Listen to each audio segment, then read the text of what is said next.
शापित मीनार का रहस्य।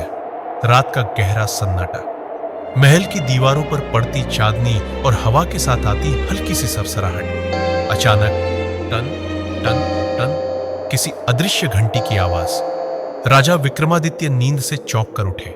यह आवाज महल की उत्तर मीनार से आ रही थी, वही मीनार जहां बीते 100 सालों से कोई नहीं गए दरबार में सुबह। राजा ने मंत्रियों से पूछा, उत्तर मीनार में रात को घंटियां क्यों बज रही है?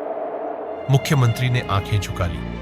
महाराज, वहां जाना मना है, वो जगह शापित है। राजा की जिज्ञासा बढ़ी। शापित?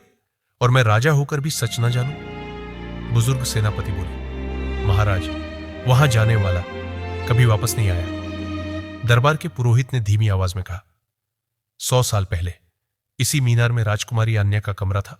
वो सुंदर थी मगर बेहद अकेली, और एक दिन वो अचानक लापता हो गई। लोग कहते हैं उसकी आत्मा अब भी मीनार में कैद है और हर अमावस्या की रात घंटियां बजाकर मदद मांगती है। राजा ने कहा, डर हमें नहीं रोक सकता, आज रात मैं खुद मीनार जाऊंगा। मंत्री, रानी और पहरेदार सबने मना किया, लेकिन राजा अडिग रहे।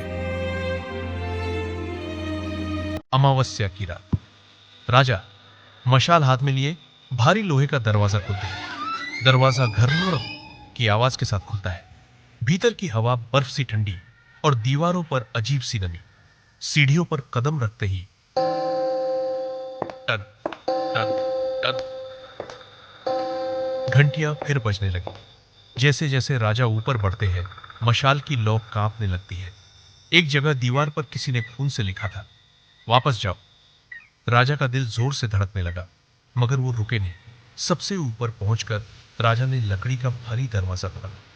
अंदर एक विशाल कमरा, दीवारों पर टूटी पेंटिंग्स, फर्श पर बिखरे गहने और बीच में एक पुरानी सुनहरी झूला कुर्सी जो अपने आप हिल रही थी।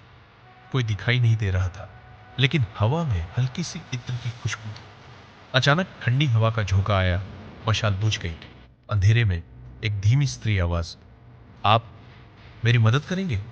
एक धुंध सी आकृति सामने आई, सफेद रेशमी पोशाक, काले बाल और आंखों में गहरी उदासी। वो थी राजकुमारी अन्या। राजा ने पूछा, तुम यहां क्यों कैद हो? अन्या ने बताया, मेरे अपने भाई ने मुझे जिंदा इसी मीनार में बंद कर दिया ताकि वो गद्दी पर बैठ सके। मरने के बाद मेरी आत्मा यही भटक रही है। मुझे मुक्ति चाहिए। मेरी हड्डियां महल के बाग में दफन है, उन्हें गंगा जल से स्नान कराओ, तभी मैं मुक्त हो पाऊंगी। राजा नीचे उतरे और बागे की पुरानी मिट्टी खुदवाई।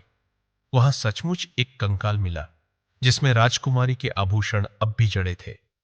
राजा ने विधि विधान से उसका अंतिम संस्कार किया। अंतिम चिता की लपटें उठी और हवा में हल्की घंटियों की आवाज आई।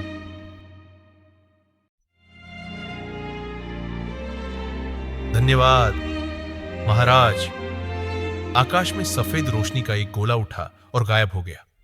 राजा महल लौटे, लेकिन उनके कक्ष के शीशे में अचानक राजकुमारी अन्या का चेहरा झलक गया। उसकी आंखों में अब भी वही उदासी थी और उसने फुसफुसाया, मैं लौटूंगी किसी और रूप में।